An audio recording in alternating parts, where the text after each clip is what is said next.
gotta stay relaxed. Yeah. You jerk off? Do I jerk off? Yeah. Yeah, I jerk off, yeah. How many times a week? Like, three or four times, maybe. I gotta pump those numbers up. Those are rookie numbers in this racket. I myself, I jerk off at least twice a day. Wow. Once in the morning, right after I work out, and then once right after lunch. Really? Okay? I want to. That's not why I do it. I do it because I fucking need to. Think about it. You're dealing with numbers all day long. Decimal points, high frequencies, bang, bang, bang. Fucking digits. All very acidic, above the shoulders mustard shit. All right? It kind of can wig some people out. Right? You gotta feed the geese to keep the blood flowing. Don't mind me, I'm just pooping. First exercise was the superset from how every single time that I've done it, it's absolutely kicked my ass. It's a Bulgarian split squat paired with reverse lunges. And I learned recently that I'd been doing reverse lunges incorrectly, but Joe didn't really correct it because I was struggling so much that it was like, let's just not put the final piece of hay on the camel that's going to break its back. So the Bulgarian split squats, last week I was doing a lot of touching the rack because I struggle with stability, single leg stability. And he was like, you know what? As long as you're not like using the rack to pull yourself up, you can use the rack, you can put a hand on the rack to make sure that you're stable enough. So, because this isn't a stability exercise, we're trying to blow up your legs, not work on your stability. When you're squatting, you got two legs on the ground. You don't really need to touch anything for stability while you are doing squats on the platform. So, we did that. And then I also did reverse lunges, but I did alternating reverse lunges instead of doing one leg at a time.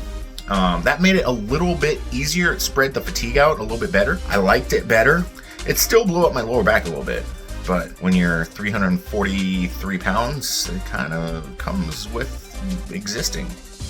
So we moved on to the straight-armed lat pull-downs with the dumbbell shoulder raises. Joe has been mentioning that I haven't been doing the straight-armed lat pull-downs correctly, and he meant to send me a video on it, but I don't know what exactly I'm doing wrong. I haven't gotten that video yet, but it should be coming anytime soon. I don't know if he said that I'm not using enough range of motion. I think I might be ego lifting with it a little bit and putting too much weight on it. I was doing it with 80 pounds, and I think I am not isolating the correct muscle group in it, which is what he's gonna probably break down a little bit, is my arms aren't completely straight the whole time, so I get a lot of tricep engagement in that. And I did bench and triceps yesterday, so I was really feeling the overhead tricep extension that I did yesterday while doing the straight-armed lat pull-downs. And then I'm getting to the point where my shoulders are starting to make leaps and bounds strength-wise,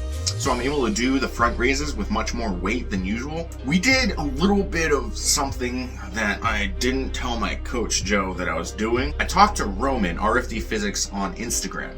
He is a sumo perfectionist. He talks to Dan Griggs a lot. Dan Griggs goes to him for some form work, some hook grip stuff, and he's been the one sprinkling pixie dust on top lifters, teaching them like the correct way to do hook grip, and he's been teaching them a lot of the stuff that they're doing wrong. We had like an hour-long conversation. It was actually a pretty good conversation. Roman's a pretty cool dude, but he was like, all right, do hook grip for singles, and I want to see you north of 500, because 505 is my PR with sumo, and my hook grip PR is 50. I think it might be 505 too. So I worked up to 550. He said 525 to 545, and I've got a tiny penis, so I went 550 just to be a cat a little bit. So I tried 550 3 times, but I missed it 3 times at lockout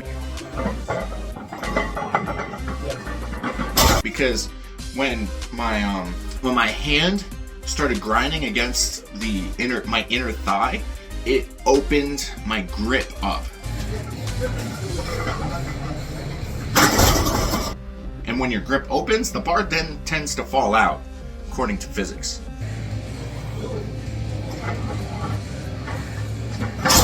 That's an issue. But we also noticed that my foot position was not the same, and my hand position was very far off of what was intended because the kabuki bar decided to change everything.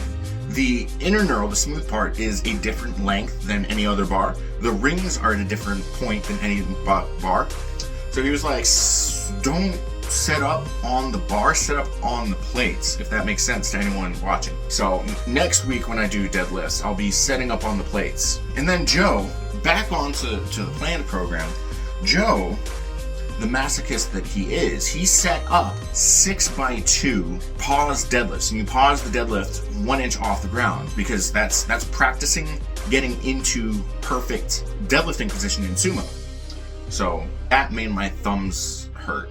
I was like, I'm finally done with deadlifts. And then I look at the program after I strip the kabuki, and I see hex bar deadlifts front banded. I'm like, fuck. In my head, I was like, I can do that with 3 plates. But I also know I can do it with 4 plates. I don't know if I can do it with 5 plates, just based on how much fatigue I was carrying with me at this point after 6 sets of pause deadlifts. After 3 sets of 500 plus deadlifts, my hands were becoming the limiting factor at this point. My soft, pussy hands were limiting me at this point. I set up the hex bar, got the forward bands going, and the hex bar is like, the bands were pulling forward and down, so the back was riding up into my ass. So I had to grip extra tight to make sure that that didn't happen. And my hands did not like that. My hands at the end of the day were just like, they were swollen just from deadlifts. And I don't want to complain, but I'm complaining. And then we just finished off with hip thrusts, and it wasn't that bad. Just setting out hip thrusts is annoying. Sorry for the angle. That's the most extent of it. And I had to apologize to Joe for giving him the angle that the Bears won.